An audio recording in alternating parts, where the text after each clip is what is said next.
Votre formulaire de demande d'indemnisation est un document important du règlement des externats indiens.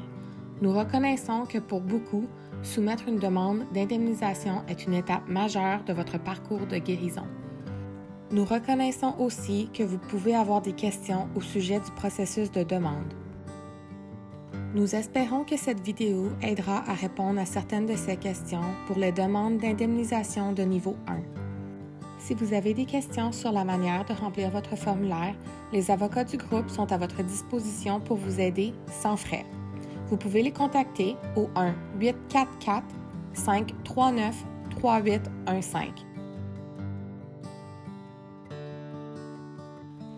Dans cette vidéo, nous expliquerons ce qui se passe une fois que vous avez rempli et soumis votre formulaire de demande à l'administrateur des demandes d'indemnisation. Si vous avez des questions au sujet de votre demande, une fois qu'elle a été soumise à l'administrateur, vous pouvez l'appeler au 1-888-221-2898.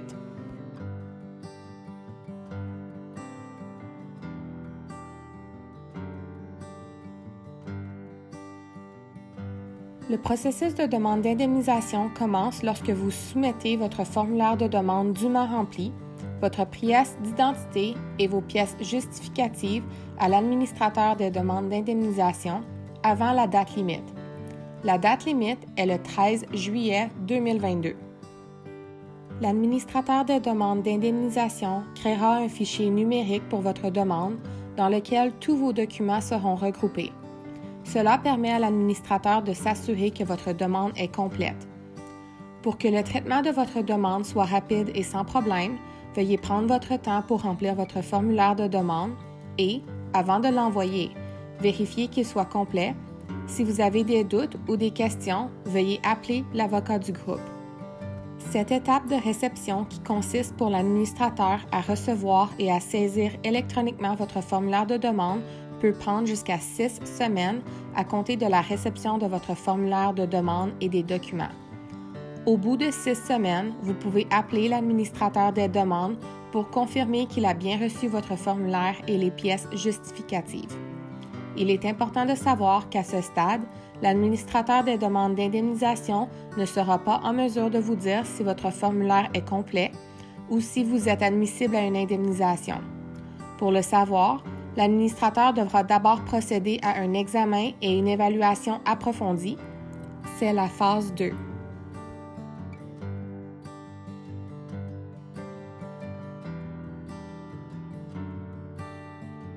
Il peut s'écouler jusqu'à 6 mois avant que l'administrateur des demandes d'indemnisation examine et traite un formulaire de demande d'indemnisation de niveau 1 complet et admissible. Une fois que votre demande a été examinée et traitée, vous recevrez une lettre qui vous indiquera l'une des 3 choses suivantes. L'admissibilité sera confirmée et un chèque sera inclus. L'admissibilité sera refusée et on vous expliquera les raisons pour lesquelles la demande ne remplissait pas les conditions pour être admissible à ce recours collectif. Les raisons peuvent inclure une indemnisation a déjà été accordée pour les mêmes torts dans le cadre d'un autre règlement relatif aux externats conclu avec le gouvernement du Canada. Vous avez choisi de vous désengager du règlement. Vous avez envoyé un formulaire de demande au nom d'un demandeur qui est décédé avant le 31 juillet 2007. Vous n'avez pas fréquenté un externat indien admissible ou vous n'avez pas fréquenté l'externat durant les années d'admissibilité. Ou on vous demandera plus de renseignements. Vous pourriez également recevoir un appel téléphonique de l'administrateur si votre adresse est incomplète ou si d'autres questions surviennent. Notez que l'administrateur ne vous appellera jamais pour obtenir vos informations bancaires. Il existe plusieurs raisons pour lesquelles on pourrait vous demander plus d'informations. Voici les principales. Vous avez oublié de choisir un niveau de préjudice dans votre formulaire de demande d'indemnisation. Il manque des données personnelles dans votre formulaire, par exemple votre nom de famille ou votre date de naissance. Vous n'avez pas inclus de pièce d'identité admissible ou la pièce d'identité fournie ne correspond pas à votre nom ou à votre date de naissance sur votre formulaire de demande. Le nom de votre école ou les années d'école manquent ou ne peuvent pas être lus clairement. Il vous manque des pièces justificatives comme une déclaration sous serment si votre situation l'exige, des signatures ou des dates de signature sont manquantes, la page de déclaration sous serment est incomplète ou votre garant n'est pas un garant admissible et doit être remplacé.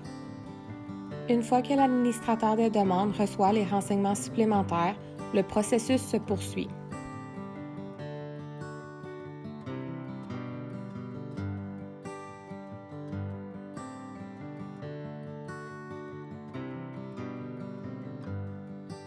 Une fois que l'administrateur des demandes d'indemnisation a examiné le récit, si vous en avez soumis un, il est possible qu'il puisse décider que vous êtes admissible à un niveau supérieur.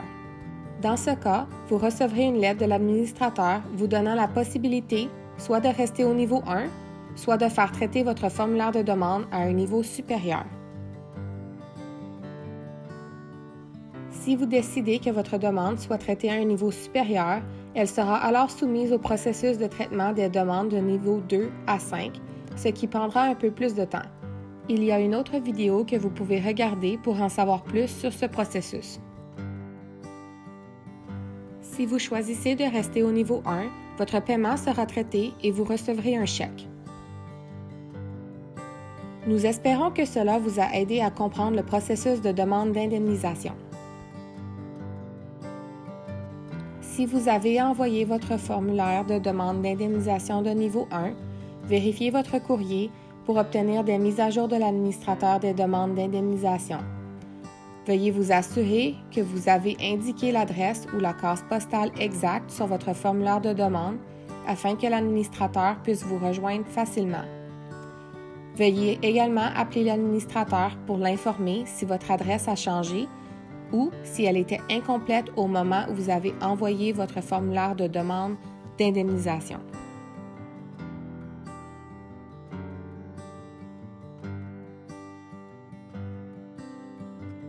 Si vous avez des questions sur le statut de votre demande, vous pouvez contacter l'administrateur des demandes d'indemnisation au 1-888-221-2898.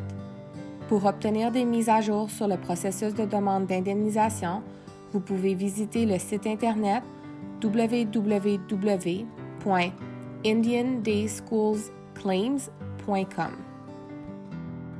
Si vous avez des questions sur la manière de remplir votre formulaire, les avocats du groupe sont à votre disposition pour vous aider sans frais. Vous pouvez les contacter au 1-844-539-3815.